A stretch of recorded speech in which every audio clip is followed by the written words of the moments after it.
আল্লাহ রাব্বুল আলামিন ইব্রাহিম আলাইহিস সালামকে একাই একজন উম্মাহ বলেছেন। কিন্তু আমরা নবী মুহাম্মদ সাল্লাল্লাহু আলাইহি ওয়াসাল্লামের উম্মাহ।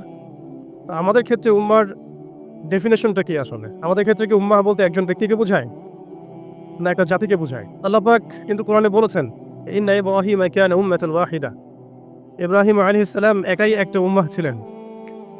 এটা আমরা সিরাতের আদলে দেখি যে নবী মুহাম্মদ সাল্লাল্লাহু আলাইহি ওয়াসাল্লাম, সাহাবায়ে কেরাম রাদিয়াল্লাহু আনহুম আজমাইন, তারা সকলে একসাথে মিলে একটা জাতি গঠন করেছিলেন।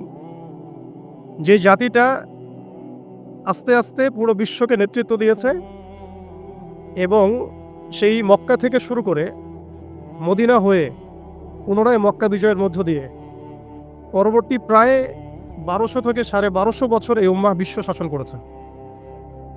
আমাদের উম্মার ডেফিনেশনটা ব্যক্তিকেন্দ্রিক নয়। আমাদের আখেরি নবী মুহাম্মদ সাল্লাল্লাহু আলাইহি ওয়াসাল্লামের উম্মার ডেফিনেশনটা অনেক ব্যাপক। উম্মাহ বলতে তো আমাদের পুরো মুসলিম উম্মাহকে বোঝানো হয়। আমরা পুনর্গঠন চাচ্ছি কোন জায়গার? পুরো মুসলিম উম্মার, নাকি শুধু বাংলাদেশের, নাকি বাংলাদেশ সহ ভারতীয় উপমহাদেশের, নাকি মধ্যপ্রাচ্যের, না পুরো বিশ্বের? এখানে উম্মাহ কনসেপ্টটা অনেক অনেক ডিপ, অনেক ব্যাপক, অনেক গভীর। আর সত্যি কথা বলতে পুরো উম্মার ইসলাহ, পুরো উম্মার সংশোধন এখন ব্যক্তির উপর এককভাবে ফলাফলযোগ্য নয়। এটা পুরো উম্মাহ কেন্দ্রিক যেহেতু ফিকির, অতএব উম্মার প্রত্যেকটা জায়গার মানুষদেরকেই এই ফিকিরটা করতে হবে। আমরা যে দৃষ্টিকোণ থেকে কথাটা বলছি সেটা হচ্ছে আমাদের অঞ্চলে উম্মতে মুহাম্মাদির পুনর্গঠনটা কিভাবে সম্ভব। আমরা এভাবে যদি কথা বলতে চিন্তা করি যে আমি বা আমরা দায়িত্ব নিয়েছি পুরো বিশ্বের উম্মার হালত পরিবর্তন করার, এটা আমাদের উপরে যোগ্যতার চেয়ে বেশি দাবি হয়ে যাবে। এটা আমাদের পক্ষে সম্ভব না। পুরো বিশ্বের উম্মার ইসলাহ, সংশোধন, পুনরুদ্ধার, পুনর্গঠন, এটা আমাদের পক্ষে মনে হয় না সম্ভব। আমাদের পক্ষে কতটুকু সম্ভব? আমরা উম্মার যে অংশ বিলং করি সেই অংশে উম্মার পুনর্গঠন কিভাবে সম্ভব? উম্মা অনেক ব্যাপক একটা শব্দ, অনেক গভীর একটা শব্দ। উম্মার মধ্যে দুটো ভাগ আছে। একটা হচ্ছে উম্মাহ দাওয়া এবং উম্মাহ ইজাবা। দাওয়া অর্থাৎ নবী সাল্লাল্লাহু আলাইহি ওয়াসাল্লাম সবাইকে দাওয়াত দিয়েছেন। এর মধ্যে কাফের, মুশরিক, মুনাফিকরাও উম্মার অন্তর্ভুক্ত। আব্দুল্লাহ বিন উবাই এবং তার অনুসারীরা কি উম্মার অন্তর্ভুক্ত নয়? ইহুদি, নাসারা, পৌত্তলিকরা কি উম্মতের অন্তর্ভুক্ত কিনা? তারা দাওয়ার অন্তর্ভুক্ত, বাট ইজাবার অন্তর্ভুক্ত নয়। ইজাবা কারা? যারা মুহাম্মদ সাল্লাল্লাহু আলাইহি ওয়াসাল্লাম যে দাওয়াতটা দিয়েছেন, আমরা দরুদ পড়ব সাল্লাল্লাহু আলাইহি ওয়াসাল্লাম, সেই দাওয়াতটা যারা কবুল করেছেন তারা উম্মত ইজাবা। এর মধ্যে আমরা পড়ছি। এখন উম্মত ইজাবার সংখ্যা আমাদের এখানে কোটি কোটি কোটি কোটি সারা বিশ্বে। এখন এমন একটা অবস্থা আমরা এসেছি যে পুনর্গঠনের প্রশ্ন উঠছে। তাহলে আমরা একটু খেয়াল করি যে উম্মার পুনর্গঠনটার প্রশ্নটা কেন উঠছে। এক নম্বর কথা, উম্মা কি এটা তো আমরা বুঝতে পারলাম, এবং উম্মার আমরা কোন অংশ এটাও বুঝতে পারলাম। পরিপূর্ণ উম্মার ইসলাহ সংশোধন আমাদের এককভাবে একার পক্ষে সম্ভব না, এটাও বুঝলাম। তবে আমাদের আঞ্চলিকভাবে উম্মার যে অংশ, আমরা এই অংশটুকুর ইসলাহ সংশোধন, পুনর্গঠন, পুনরুজ্জীবন, এগুলো আমাদের দ্বারা সম্ভব। আর পরের প্রশ্ন হচ্ছে যে দ্বিতীয় শব্দটা, যে পুনর্গঠন, উম্মাকে পুনরুজ্জীবিত করা, উম্মার হারানো গৌরব ফিরিয়ে আনা, এই প্রসঙ্গটা আসছে কেন? এই প্রসঙ্গটা কেন আসছে? তার মানে আমরা নিজেরাই সংজ্ঞায়িত করে ফেলেছি যে উম্মার অবস্থা আগের মতো ভালো নাই। এটা আমরা স্বীকার করেছি এবং এটা আমরা সবাই বুঝতেও পারছি। এই কারণে আলোচনাগুলো আসছে। আলোচনাগুলো আসার প্রেক্ষাপট তৈরি হচ্ছে বা আমরা টপিকগুলো নির্ধারণ করছি যে উম্মার পুনর্গঠন প্রয়োজন, পুনরুজ্জীবন প্রয়োজন, পুনর্জাগরণ প্রয়োজন। তার মানে আমরা আগের হালতে নাই। আমরা আগের হালতে নাই, এটা মাথায় আসলে আবার এটাও মাথায় আসতে হবে আগে আমরা কোন হালতে ছিলাম। আমরা আগে কোন হালতে ছিলাম? একজন ব্যক্তি রমাদান মাসে লাইলাতুল কদরে হেরা গুহায় আল্লাহ রাব্বুল আলামিনকে ডাকছেন। আল্লাহ রাব্বুল আলামিন তাকে আল কোরআনের মতো কিতাব প্রদান করছেন এবং তাকে সর্বশেষ এবং চূড়ান্ত নবী হিসেবে আল্লাহ পাক মনোনীত করছেন। কেন সেই ব্যক্তি হেরা গুহায় আল্লাহ রাব্বুল আলামিনকে এভাবে ডাকছেন? কারণ তিনি যে সমাজে বসবাস করেন সেই সমাজটাকে আইয়ামে জাহিলিয়াত বলা হতো। সে সমাজের মধ্যে শিরক ছিল, সুদ ছিল, রিবা, মাদক, নারীর অবমাননা, গোত্রীয় হানাহানি, এরকম জাহালাতে পূর্ণ একটা সমাজে তিনি আল্লাহ পাককে ডাকছিলেন। সে একজন ব্যক্তি থেকে আস্তে আস্তে দাওয়াত শুরু হলো এবং তিনি প্রথমে ম্যান টু ম্যান দাওয়াত দিতে লাগলেন। আবু বকর, ওসমান, ওমর, আলী রাদিয়াল্লাহু আনহুম আজমাইন তাদের মধ্যে সাহাবী তৈরি হতে লাগলো। এক পর্যায়ে মক্কায় 13 বছর দাওয়াতের মধ্যে আমরা সবরের পরিচয় দিলাম, ধৈর্যের পরিচয় দিলাম, দাওয়াত অব্যাহত থাকলো, আমরা নির্যাতন নিপীড়ন সহ্য করলাম। এক পর্যায়ে আমরা হিজরত করলাম, প্রথমে আবিসিনিয়ায়, কখনো তায়েফে, এক পর্যায়ে মদিনায় গিয়ে ইসলামী রাষ্ট্র কায়েম হলো। আমরা জিহাদ এবং দাওয়াতের মধ্য দিয়ে আস্তে আস্তে মদিনাকে বেস করে বদর, উহুদ, খন্দক, মুতা, তাবুক এইসব সিঁড়ি পেরিয়ে মক্কা বিজয় পর্যন্ত আসলাম। মক্কা বিজয় পর্যন্ত আসার পরে আমরা দেখলাম যে আইয়ামে জাহিলিয়াতের কোনো জাহালাত মক্কার মধ্যে নাই। যেই মক্কা আমরা ছেড়ে গিয়েছিলাম 23 বছর ব্যবধানে আমরা দেখলাম সেই মক্কা আইয়ামে জাহিলিয়াত মুক্ত হলো। শুধু তাই নয়, সেখানে কোনো শিখ থাকলো না, কোনো রিবা থাকলো না, কোনো মাদক থাকলো না, কোনো নারীর অবমাননা থাকলো না, গোত্রীয় হানাহানি থাকলো না। যেখানে আমরা ছিলাম মুস্তাদআফিন, দুর্বল, আমরা ছিলাম মক্কা থেকে বিতাড়িত, আমরা ছিলাম সংখ্যালঘু, সেখান থেকে আলহামদুলিল্লাহ মাত্র 23 বছরের ব্যবধানে আমরা পুরো জাজিরাতুল আরবকে শাসন করলাম। এবং সেই বেজের উপর দাঁড়িয়ে আবু বকর, ওমর, ওসমান, আলী রাদিয়াল্লাহু আনহুম আজমাইন তারা আরও প্রায় 30 বছর ইসলামী খেলাফা বাস্তবায়ন করলেন। এমনকি তাদের বেজের উপর দাঁড়িয়ে উমাইয়ারা শাসন করলো প্রায় 90 থেকে 95 বছর, আব্বাসীয়রা প্রায় 500 বছরের মতো। এরপরে আসলো তুর্কিরা, মাঝখানে ফাতেমিরা, আপনারা জানেন মামলুকরাও শাসন করেছে, সেলজুকরাও করেছে, অটোম্যানরাও করেছে। তো আমরা বুঝতে পারছি যে উম্মাহ এই হালতে ছিল না যে এখন যে হালতে আছে। এই ছোট্ট কথা থেকে আমরা বুঝতে পারলাম যে উম্মাহ একসময় বিজয়ী ছিল সব দিক থেকে, শুধু ব্যক্তিগতভাবে নয়, আধ্যাত্মিকভাবে নয়, শুধুমাত্র তাসকিয়াগত দিক থেকে নয়, শুধুমাত্র সামাজিকভাবে নয়, বরং রাজনৈতিকভাবেও। অর্থাৎ উম্মার পুনর্গঠন, পুনর্জীবন, এই যে কথাগুলো আসে এগুলো বেসিক্যালি আমরা রাজনৈতিক টার্মিনোলজি থেকে ডিল করছি আর কি। আমাদের উম্মার অবস্থা সবসময়ই এই বিশ্বকে নেতৃত্ব প্রদানকারী অবস্থায় ছিল, যেখান থেকে আমরা এখন সরে আসছি বলে আমাদেরকে এই টপিক নির্ধারণ করতে হচ্ছে যে কিভাবে আমরা এর পুনর্গঠন করব, পুনরুজ্জীবন করব। এতটুকু আমাদের কাছে ক্লিয়ার যে আমরা একসময় বিশ্বকে শাসন করেছি, বিশ্বকে নেতৃত্ব দিয়েছি। ব্যক্তি জীবন থেকে শুরু করে রাজনৈতিক জীবন পর্যন্ত আমরা আল্লাহ রাব্বুল আলামিন এবং তার রাসূলের প্রত্যেকটা বিধান মেনে চলেছিলাম, মানার চেষ্টা করেছিলাম। আল্লাহ পাক আমাদেরকে সম্মানিত করেছিলেন। পৃথিবীর কোনো পরাশক্তি আমাদের সামনে টিকতে পারত না। পৃথিবীর কোনো পরাশক্তি আমাদের সামনে টিকতে পারে নাই, না রোমানরা, না পার্সিয়ানরা, না এদিকের মাজুসিরা, আর না এই সাবকন্টিনেন্টের ঔত্তরিকরা, কেউই আমাদের সামনে দাঁড়াতে পারে নাই। তার মানে আমরা কয়েকটা দিক থেকে উম্মার বিজয়ে এই সময়টা পেরিয়ে এসেছি। একটা হচ্ছে আধ্যাত্মিক দিক। উম্মা একসময় আধ্যাত্মিকভাবে এমন আলোকিত ছিল যে তাদের ইমানের সামনে কোনো কুফর টিকতে পারতো না। তারা পারিবারিকভাবে আলোকিত ছিল, তারা জ্ঞানতাত্ত্বিকভাবে আলোকিত ছিল, তারা তাসাউফের দিক থেকে আলোকিত ছিল, তারা অর্থনৈতিক দিক থেকে অনেক শক্তিশালী ছিল, সামরিক দিক থেকে তারা অনেক শক্তিশালী ছিল। জামায়াবদ্ধভাবে আমরা থাকতাম, কোনো বিভক্তি ছিল না। আমাদের মধ্যে আসসামু ওয়া তাআ ছিল, আমাদের মধ্যে আমির, মামুর, বায়াত এবং ইতাআত ছিল। আমাদের মধ্যে রাষ্ট্র ব্যবস্থা ছিল, খিলাফা স্টেট ছিল, শরিয়া আইন ছিল এবং শরিয়া বা ইমারা রাষ্ট্র ব্যবস্থা ছিল। এবং আস্তে আস্তে আমরা এই বেজের উপর দাঁড়িয়ে পর্যন্ত জয় করেছিলাম। শুধু তাই নয়, আমরা বলতে পারি যে সিন্ধু, এদিকে সিন্ধু, ওইদিকের আফ্রিকা, আফ্রিকা থেকে সিন্ধু পর্যন্ত, ওইদিকের পশ্চিমা সভ্যতা থেকে চায়না পর্যন্ত বলা যায় পৃথিবীর 4 ভাগের 3 ভাগ আমাদের দখলে ছিল। এই ছিল উম্মার অবস্থা। আমি বলেছিলাম টপিকটা অনেক গভীর, অনেক সময় সাপেক্ষ। আমি খুব অল্প কথায় বলার চেষ্টা করছি। উম্মার পুনর্জাগরণ কথাটা বলতে আমরা শুধু আধ্যাত্মিক পুনর্জাগরণ বুঝি না। আধ্যাত্মিক পুনর্জাগরণ আমাদের অনেকের অনেক ভালো অবস্থা এখনও আছে, আলহামদুলিল্লাহ। আমাদের প্রচুর মসজিদ আছে, প্রচুর মাদ্রাসা আছে, প্রচুর তুল্লাব আছেন, প্রচুর ওলামায়ে কেরাম আছেন। আমাদের বুদ্ধিজীবীর অভাব নাই, সামরিক বাহিনীর অভাব নাই, কিন্তু আমাদের ইসলামিক স্টেটেরও অভাব নাই। নামকা বাস্তায় যদিও অনেক কিছুই, জনসংখ্যাও প্রচুর, সম্পদও প্রচুর, খনিজ সম্পদও প্রচুর। আমাদের মা বোনদের, পর্দানসীন মা বোনদের অভাব নাই। তাহলে আমরা কোন জায়গা থেকে পুনর্জাগরণের কথাটা বলছি? আসলে আমরা পুনর্জাগরণের কথাটা বলছি সামগ্রিক অর্থে, স্পেশালি রাজনৈতিক অর্থে। সামগ্রিকভাবে কিন্তু স্পেশালি রাজনৈতিকভাবে। এখন আসেন যে কিভাবে সম্ভব এই হারানো ঐতিহ্য গৌরব ফিরিয়ে আনা। এটাই মূল কথা আসলে। আমাদের অনেক আলোচনা, কিন্তু মূল কথা কিন্তু অল্প হবে। আসলে কিভাবে পসিবল সেই জায়গা থেকে ফিরিয়ে আসে। এখন আচ্ছা, এখন এতক্ষণ তো বললাম আমরা কোথায় ছিলাম, এখন ওই জায়গা থেকে আমরা কোথায় আসছি এটা একটু বলি, তারপরে বুঝবেন ইনশাআল্লাহ ওই জায়গা থেকে আমরা কোথায় আসছি আসলে। এখন আমি একটু আগে বললাম যে আমাদের প্রচুর মসজিদ আছে, মাদ্রাসা আছে, সবকিছু আছে, এটা সত্য। ইসলামের স্বর্ণযুগে যতগুলো ইউনিভার্সিটি ছিল না, আমাদের ঢাকা শহরে গাজীপুরে তার চেয়ে বেশি ইউনিভার্সিটি আছে।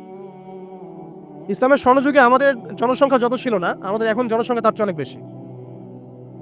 আমাদের মিডিয়া, প্রযুক্তি, আমাদের অস্ত্রশস্ত্র, আমাদের রাষ্ট্র, সবকিছু অনেক বেশি, কিন্তু কোন জায়গা থেকে পিছিয়ে আসছে, আমরা কোন জায়গায় আছি এটা ডিল করতে হবে। এবং ডিলিংসটা এক্সটার্নাল অবজারভেশন দিয়ে করলে হবে না, ইন্টারনাল অবজারভেশন দিয়ে করতে হবে। খিদির আলাইহিস সালামের মতো বাহ্যিকভাবে অনেক কিছু মনে হবে, অনেক ইসলামিক দল আছে, অনেক মুসলিমদের সংখ্যা অনেক, একটু আগে বললাম মসজিদ মাদ্রাসা সবকিছু অনেক বেশি, সবই ঠিক আছে, কিন্তু ইন্টারনালি আমাদের কিছু বিষয় দেখতে হবে। ইন্টারনালি কি নাই আমাদের মধ্যে? এক নাম্বার, ইন্টারনালি সেই রাজনৈতিক বৈশ্বিক ক্ষমতা আমাদের হাতে নাই, প্রথম কথা। এবং এটা আমাদের জন্য লজ্জার। একটা সময় ছিল যখন আমরা এগুলো সব হাসিল করেছিলাম, প্রথমে তারা আমাদের কাছ থেকে যেটা কেড়ে নিয়েছে তা হচ্ছে রাজনৈতিক ক্ষমতা। তারা আমাদের কাছ থেকে প্রথমে ব্যক্তি জীবনে ধর্মের স্বাধীনতায় হস্তক্ষেপ কেউ করেনি। কুফাররা, জায়নিস্টরা, কাফের, ফাসেক, মুশরিক, মুনাফিক, এদের যে ঐক্য জোট ছিল, তারা প্রথমে আঘাত করেছিল আমাদের খিলাফায়। তারা প্রথমে আমাদের ব্যক্তি জীবনে এসে আঘাত করেন, নামাজ পড়তে পারবা না, পর্দা করতে পারবা না, গরুর গোশত নিয়ে হাঁটতে পারবা না, দেখলেই পিটায় মেরে ফেলবো, এই জায়গায় তার আগে আঘাত করেনি আমাদেরকে। তো আমাদেরকে সবার আগে আঘাত করেছে রাজনৈতিক জায়গায়। আমাদের খেলাফা কনসেপ্ট তারা ভেস্তে দিয়েছে, ভেঙে দিয়েছে, বাইতুল মুকাদ্দাসকে লিবারেট করেছে। এরপরে সেই খেলাফা কনসেপ্টটাকে দূর করে দিয়ে তারা 50 থেকে 57টার মতো ক্ষুদ্র ক্ষুদ্র রাষ্ট্রে আমাদেরকে বিভক্ত করে দিয়েছে। এরপরে শুধু তাই নয়, এটা তো গেল বিভক্তি কাঁটাতারের বেড়ার, যেটাকে আমরা নাম দিয়েছি জাতীয়তাবাদ। তারা প্রথমে আমাদের মাদ্রাসাগুলো বন্ধ করে নাই, তারা ওয়াকফ বিল দিয়ে এইভাবে আমাদের মাদ্রাসা, আমাদের মসজিদ, ভূমিগুলোকে দখল করে নাই। তারা প্রথমে আমাদের রাজনৈতিক ক্ষমতাটাকে কেড়ে নিয়েছে, খিলাফা কনসেপ্টটাকে ডিস্ট্রয় করেছে। এরপরে 57টার মতো টুকরা টুকরা রাষ্ট্রে আমাদেরকে ভাগ করেছে। এরপরের অবস্থা আরও ডেঞ্জারাস। ওই রাষ্ট্রগুলোর মধ্যে তারা তাদের তাবেদার মুনাফিক শাসক বসাইছে। তাদের ভাবগুলো বুঝেন, কোন জায়গা থেকে আমরা কোন জায়গায় আসছি। তারপরে আমি অল্প কথা শেষ করব যে সলিউশন হতে পারে কি কি, যদিও সেগুলোর বেশিরভাগই তাত্ত্বিক, প্র্যাকটিক্যাল খুব কমই হবে। আর প্র্যাকটিক্যাল কেন কম হবে? আমাদের কারণেই হবে, কারণ আমরা অনেক কিছু বুঝি কিন্তু কাজ করতে চাই না। আমরা বুঝি অনেক কিছুই, কাজ করতে বলেন কাজের বেলা নাই, বুঝের বেলা আছে। এগুলো আমরা বুঝতে আসি 100 বছর থেকেই। কেউ বুঝেও বুঝি না, কেউ দেখেও দেখি না, শুনেও শুনি না। ওইদিকে পরে আসি, হার্ডলাইনে চলে যাবো আর কি। এখন রাষ্ট্র ভাগ করার পরে আমাদেরকে জাতীয়তাবাদে বিভক্ত করা হয়েছে। এরপরে আরো মারাত্মক যে কাজটা করা হয়েছে সেটা হচ্ছে আমাদেরকে নিরস্ত্রীকরণ করা হয়েছে। আপনি আপনার রাষ্ট্রের অভ্যন্তরে নিজের ইচ্ছায় আপনি বিশ্বের মারণাস্ত্রগুলো তৈরি করতে পারবেন না, তারা আপনাকে আইন করে দিয়েছে, ব্যান করে দিয়েছে। তারা আমাদের রাষ্ট্র ব্যবস্থার মধ্যে ইউনাইটেড নেশনসের মতো মুসলিমদের ইউনাইটেড মুসলিম অর্গানাইজেশনগুলোকে দমন করেছে এবং সেগুলো গঠন করতে আমাদেরকে দেয় নাই, উল্টা তারা সেগুলো করেছে ঠিকই। এরপরে তারা আমাদের রাষ্ট্র ব্যবস্থাগুলোর মধ্যে ওই মুনাফিক শাসকদেরকে বসিয়ে জনগণকে শাসন করিয়েছে, এখনো করে যাচ্ছে, আগামীতেও হয়তো করে যাবে। আমরা সবই বুঝি, কিন্তু আমাদের চিন্তাগুলো কেন জানি মসজিদ পর্যন্ত সীমাবদ্ধ হয়ে যাচ্ছে।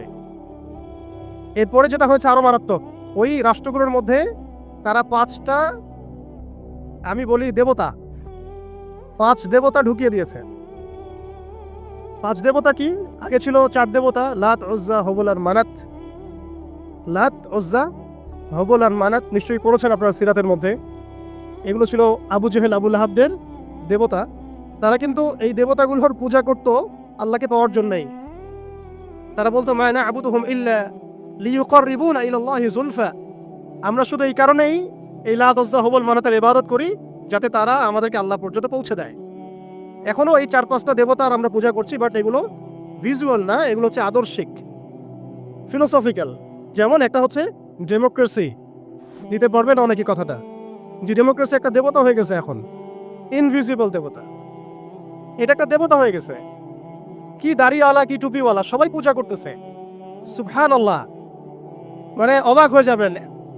রিপোর্ট করছে টিভিতে, আপনারা কি চান এই গভর্নমেন্ট কয় বছর থাক, এই গভর্নমেন্ট কয় বছর থাক, আপনি কি ইলেকশন চান, আপনি কি চান না? অডিয়েন্সের, সাধারণ আম জনগণের জবাব হচ্ছে না, আমরা ইলেকশন চাই না। ইলেকশন দিয়ে কি হয়? খালি এক জালেম যে আরেক জালেম আসে, আমরা এইসব ইলেকশন চাই না। আমরা চাই ভালো কোনো সরকারি ব্যবস্থায় থেকে যাক আরও 10 বছর। মানে সবচেয়ে ভালো যে চিন্তাটা তাদের, সেটাও গণতন্ত্রের বাইরে যেতে পারে না। সরি, সবচেয়ে ভালো তাদের ইনসাফপূর্ণ যে চিন্তাটা মাথা থেকে আসে, সেইটাও এই দেবতাগুলোর বাইরে যেতে পারে না। ওই পূজার মধ্যেই চিন্তা। আমরা চাই এরকম একটা গভর্নমেন্ট আসুক, এই পদ্ধতি থাক, এবং আরও 10 বছর তারা দেশ চালাক। মানে ইসলামে যে আল্লাহ প্রদত্ত একটা রাষ্ট্র ব্যবস্থা আছে, একটা ইসলামী শাসন ব্যবস্থা আছে, এই কনসেপ্টটাই নাই। নামাজ পড়ছে মাশাআল্লাহ, রোজা রাখছে, হজমরা সবই করছে, বাট কেন জানি পলিটিক্যালি রাষ্ট্র ব্যবস্থা ইসলামের যে রূপরেখা আছে বা ইসলামের যে একটা সুন্নাহ আছে, নবী সাল্লাল্লাহু আলাইহি ওয়াসাল্লামের যে একটা রেখে যাওয়া উসওয়াতুল হাসানা আছে, এইটাই মানুষ মানতে পারছে না বা বুঝতে পারছে না। জাযাকাল্লাহ। আপনারা অবচেতন শব্দটার সাথে পরিচিত কিনা? একটা হচ্ছে আমরা জেনে বুঝে একটা কাজ করি, একটা হচ্ছে না জেনেও করি অবচেতন মনে। তো এটা একটা দেবতা, ডেমোক্রেসি একটা দেবতার নাম, যেটা পূজা করছে এখন মানুষ সারা ওয়ার্ল্ডে। আরেকটা হচ্ছে এইথিজম, নাস্তিকতা। আরেকটা হচ্ছে, আমি লিখছিলাম সকালবেলা, একটা শব্দ বের হয়েছে আর কি লিখতে লিখতে। একটা হচ্ছে ডেমোক্রেসি, একটা এইথিজম, একটা ন্যাশনালিজম, একটা কমিউনিজম, আর একটা হচ্ছে সেকুলারিজম। 5টা শব্দ বললাম আর কি। এখনকার এই বিশ্ব ব্যবস্থায় ইসলামী খেলাফতকে দূর করে দিয়ে, উম্মাকে বিভক্ত করে দিয়ে, মোনাফেক শাসকদেরকে বসিয়ে ইন্টারনালি প্রত্যেকটা রাষ্ট্রে এই 5টা দেবতা বসানো হয়েছে। ডেমোক্রেসি, এথিজম, আর বললাম কি ন্যাশনালিজম, একটা কি বললাম, কমিউনিজম এবং সেকুলারিজম। DANCS, কিছুটা ড্যান্সের মতো আর কি। আসলে এরা বিশ্বকে নাচাচ্ছেই, এরা এইসব মতবাদ দিয়ে বিশ্বকে নাচিয়ে বেড়াচ্ছে আর কি। তারা নিজেরা নাচে না এগুলোতে, বরং তারা এগুলোর মধ্য দিয়ে মুসলিমদেরকে নাচায়। যদিও এটা এক্স্যাক্টলি ড্যান্স শব্দটা হয় নাই, কাছাকাছি হয়েছে আর কি। এখানে ডি আছে, এ আছে, এন আছে, সি এবং এস আছে। এই 5টা দেবতার শেকড় যদি এই বিশ্ব থেকে উপরে ফেলা না যায়, তাহলে ইসলামী শরিয়া, ইমার এবং খেলাফা কায়েম হবে না। এবং যখন এই বিশ্বে ইনশাআল্লাহ তাআলা আগামীতে শরিয়া, ইমার এবং খেলাফা বাস্তবায়িত হবে, তখন এই 5টা দেবতার কোনোটাই বাকি থাকবে না ইনশাআল্লাহ। এই নাপাকিগুলো থেকে পবিত্র না হয়ে বা পবিত্রতা হাসিল না করে আপনি আমি যতই একটা গ্লাসের মধ্যে মধু ঢালি, আর আপনি দুধ ঢালেন, আর কোনো শরবত ঢালেন, ওই গ্লাসটাই নাপাক। আফসোস হচ্ছে আমরা এই নাপাকিগুলো ধরতে পারছি না অনেকেই। আল্লাহ পাক আমাদেরকে ধরার এবং বোঝার তৌফিক দান করেন। এই সিস্টেমগুলো ব্যর্থ, এই মতবাদগুলো ব্যর্থ। এই মতবাদগুলো তৈরি করা হয়েছে আমাদেরকে শাসন করার জন্যে। এই মতবাদগুলো আমাদেরকে গিলানো হয়েছে আমাদেরকে ডমিনেট করার জন্যে, আমাদেরকে পশ্চিমাদের দাস বানানোর জন্যে, জায়নিস্টদের দাস বানানোর জন্যে, IMF এর কাছে লোনের হাত পাতার জন্যে, কোনো ডিসিশন নেওয়ার আগে, রাষ্ট্রের কোনো ডিসিশন নেওয়ার আগে ইউনাইটেড নেশনসের কাছে এই ভিক্ষার ঝুলি পেতে দেওয়ার জন্যে। আমাদের চোখের সামনে আমাদের ভাই বোনদেরকে নির্মমভাবে হত্যা করলেও আমরা টু শব্দ করতে পারবো না এই জন্যে। ইভেন আমাদের দেশের 99% মানুষও যদি শরিয়া চায়, তবুও রাষ্ট্র ব্যবস্থা এটা চাইবে না, কারণ রাষ্ট্র ব্যবস্থা এই তন্ত্রমন্ত্রগুলো দ্বারা দীক্ষিত। এর মধ্যে আরও আছে মানবরচিত সংবিধান, আরও আছে মানবরচিত বিচার ব্যবস্থা, আরও আছে আল্লাহর হালালকে হারাম করে ফেলা, আল্লাহর হারামকে হালাল করে নেওয়া। পুরো একটা তাগুতি এবং কুফরি সিস্টেম আমাদেরকে দেওয়া হয়েছে। কোন জায়গা থেকে? খেলাফা অ্যাবলিশ করার পর থেকে। আমরা কোথায় ছিলাম এটা আমাদেরকে বুঝতে হবে। এখনকার প্রবলেম কি সেটাও বুঝতে হবে, ক্রাইসিসগুলো, তারপরে আসতে হবে সলিউশন কোথায়। এগুলো ক্রাইসিস। তারপরে ডেমোক্রেসি দিয়ে কি করা হচ্ছে এটা আপনারা অনেকে জানেন, কিন্তু অনেকে আবার বুঝেনও না। এটা দিয়ে আল্লাহর হালালকে হারাম করা যায়, আল্লাহর হারামকে হালাল করা যায়। এটা দিয়ে আল্লাহর জমিনে মানুষের শাসন কায়েম করা যায়। এটার ধোয়া তুলে যে কোনো মুসলিম কান্ট্রি আক্রমণ করা যায়। আরব বসন্তের ধোয়া তুলে কি করা হয়েছে আমরা দেখি নাই?